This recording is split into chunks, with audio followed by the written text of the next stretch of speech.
Hi, I'm Jeanette Roche. This is Forum Daily West. Here are some of the top stories we've been following.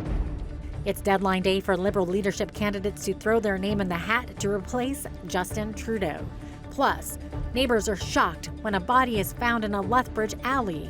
BCN has witnessed reaction.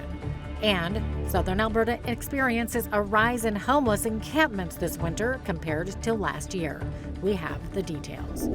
Thanks so much for joining us. The Federal Liberal Caucus met today on Parliament Hill as the party searches for its next leader. Candidates who want to run to replace Justin Trudeau as party leader had to confirm their bids by 5 p.m. Eastern Time and pay a $50,000 refundable deposit. The full amount to run in the race is $350,000 to be paid in installments. Liberal House Leader Karina Gould and Indigenous MP Jamie Baptiste have submitted their paperwork. Baptiste is the only First Nations candidate in the race to replace Prime Minister Justin Trudeau. They join former Finance Minister Chrystia Freeland, former Bank of Canada Governor Mark Carney, and Ottawa MP Chandra Arya, who submitted their documents yesterday. Carney has already secured the endorsements of 4 more current and former cabinet ministers. A new leader will be elected in March. 2 sources close to the Ontario government have confirmed that Doug Ford could call a provincial election as early as next week. Both said they expect the election to be called in the first week of February, but that could happen much earlier. Stay tuned. But we need a mandate from the people. We need a mandate to protect and possibly spend billions of dollars to protect people's jobs, to protect businesses, and to protect communities. And there's only one group of people, one group that is going to give you the mandate, and that's the people, and that's what's great about democracy. They either vote a government in or they vote them out. When answering reporter questions, Ford said Alberta Premier Danielle Smith understands why Canada's political leaders need to be united in the face of U.S. President Donald Trump's tariff threat. And he believes the country's premiers are, quote, moving her along in her position. We had a good discussion with Premier Smith, and she understands we need to be united. And I understand that she wants to protect, her main commodity. But country comes first, over anything. And you can't throw, a tool away from the toolbox. As I said to the premiers, you can't bring a knife to a gunfight. Usually the guy with a knife loses one in a gunfight. Premier Smith didn't agree. Well, not right at this point, but I think we're moving her along. I understand. But make no mistake about it, we do have a united country. For her part, Smith met Wednesday with California Congressman Scott Peters before attending the Citizens for Responsible Energy Solutions reception. On Smith's Facebook page, she says, quote, "It was great to hear from members of Congress about the importance of unleashing our energy sector. Alberta is and will remain a critical partner in achieving our shared goal of North American energy dominance." Saskatchewan Premier Scott Moe says he's all for pushing back against proposed U.S. tariffs on Canadian imports to the United States, but Moe says he doesn't want to see broad-based dollar-for-dollar counter tariffs because they're not in the best interest of Canadians. Saskatchewan is supportive of those very small, targeted tariffs that are there to change the minds of U.S. decision makers. What we have seen since last week is some of the language change to broad-based dollar-for-dollar tariffs counter tariffs being imposed.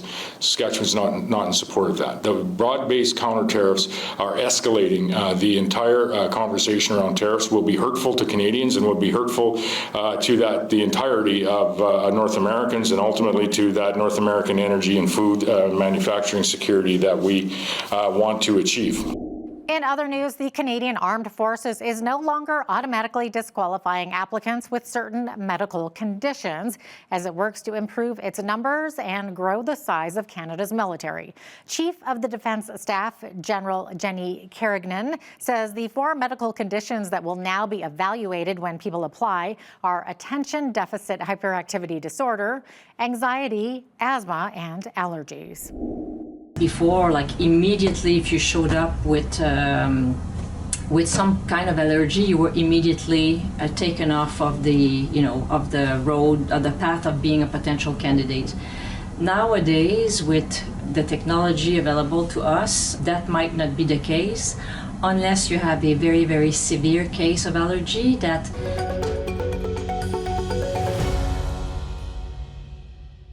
The Alberta government, through the Alberta Foundation for the Arts, is providing 726 grants to artists and art organizations with over $20 million in funding. Minister of Arts, Culture and Status of Women Tanya Furr made the announcement Thursday morning that the province is increasing funding by $4.5 million annually over the next 3 years. She says each year the arts sector contributes more than $1.2 billion in GDP and keeps more than 17,000 Albertans employed. She adds, quote, "When the arts thrive, Alberta thrives." The additional $4.5 million in funding that the AFA received for 2024-2025 fiscal year is already being used to provide direct financial support to Alberta artists. Thanks to this funding growth, the eligible grant amount for individual artists has grown from $15,000 to $18,000. These funds go directly to Alberta artists to help them with the creation and promotion of their projects, as well as other associated costs. As mentioned before, the increased funding has allowed the AFA to experience a nearly 40% increase in the number of grants provided when compared to the same time in 2023. And the fiscal year isn't even over yet. That means that our government, via the AFA, will have even more grant funding to roll out for the arts and artists in the next few months. It is now day 8 of the educational support staff strike in Edmonton, and union leaders with CUPE Local 3550 are hopeful a deal can be reached after they were invited to return to the bargaining table on Thursday morning. One of the main issues during the strike is the pay of support staff workers, with a third-party mediator landing on a 2.75% raise over 4 years. But union leaders believe the school board's hands are tied in negotiations by provincial education funding. Alberta's finance ministry maintains these negotiations are between the school boards and their unions. There are currently 4 support staff strikes happening across Alberta. Well, residents of a North Lethbridge neighborhood were shocked this morning when police knocked on their door to tell them a body had been found in their alley. Lethbridge Police Service was on the scene between 1st and 2nd Avenue on 16th Street North and spoke to residents in the area.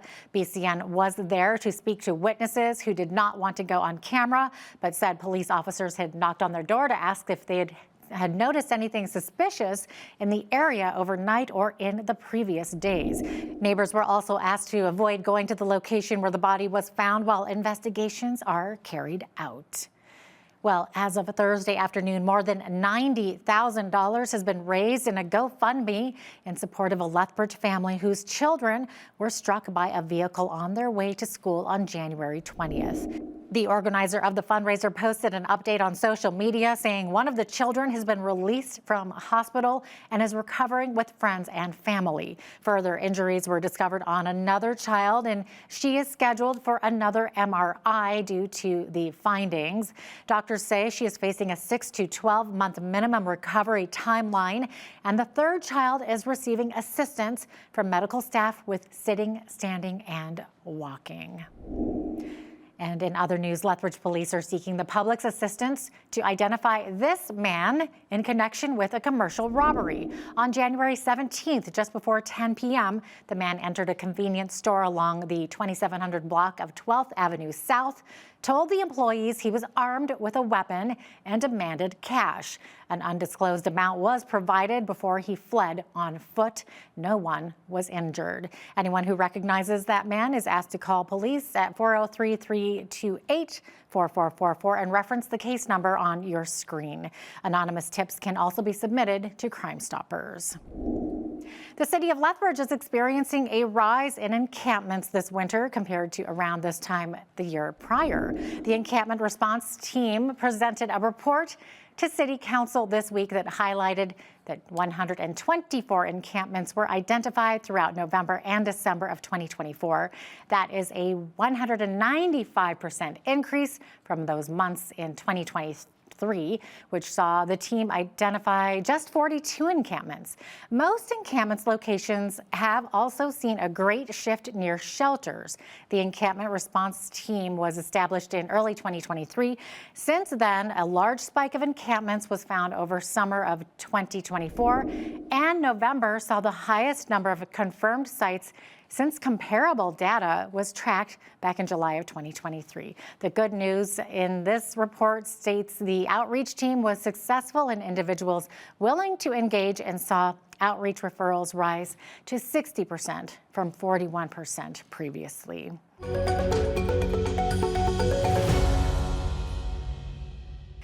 Why Alberta's politics and policies are the way they are and why there is a change in them. So these will be the topics of a public talk next week. To that end, University of Lethbridge political science professor Dr. Lars Hallström explains why it's important to talk about Alberta's political landscape. Policy, when we talk about policy design, we talk about values of both that audience and of the decision makers, and we talk about the audience and we talk about our context, usually history, institutions, culture.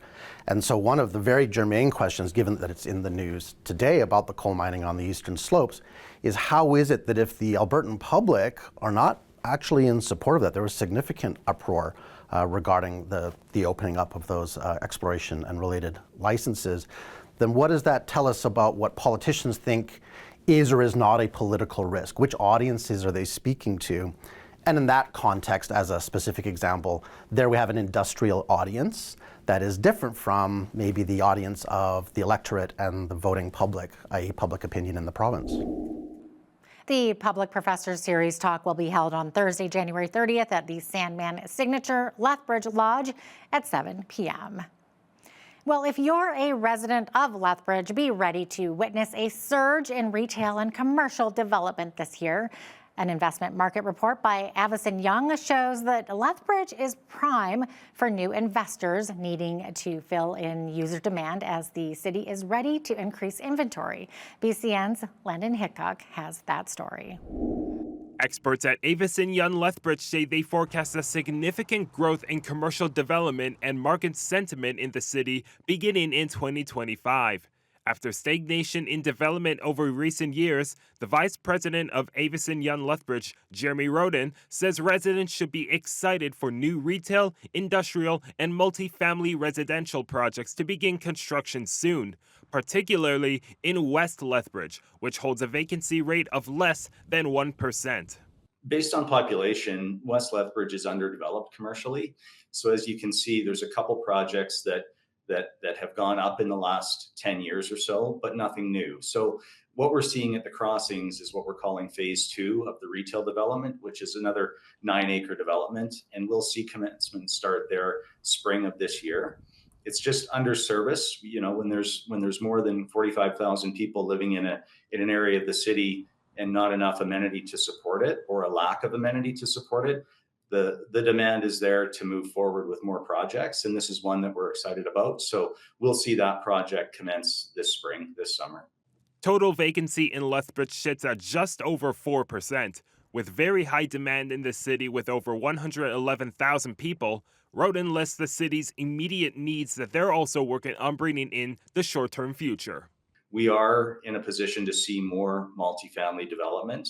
They're under construction right now. I think that there's about 200 to 400 units being built.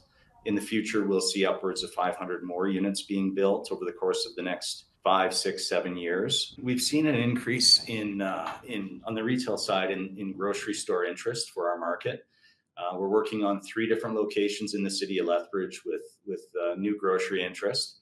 So that would be increasing grocery stores to the west, the south, and the north. On the industrial side, we have low vacancy currently as well. So there's been a lack of new construction and new inventory brought to the industrial park. So this year we'll see more spec build product coming to the market, probably upwards of 200,000 square feet in the next 1 to 2 years.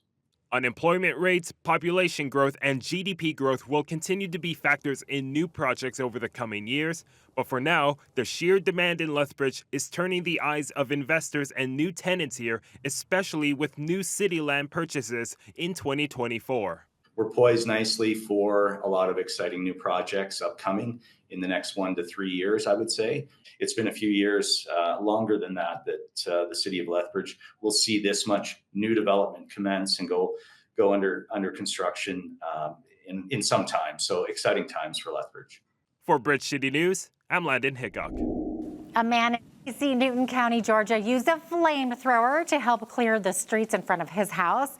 As reported Wednesday, the southern U.S. was blanketed by a storm that threw down ice and snow, including the states of Florida, Georgia, and Louisiana, where some areas had up to 7 inches of snow. Canadian retail sales remained flat in November 2024 compared to the month before. Stats Canada says the retail sales report also showed a rebound in December, right in line with the holiday season and the start of Ottawa's GST and HST holiday. That is your Forum Daily West report. I'm Jeanette Roche. Thanks so much for watching.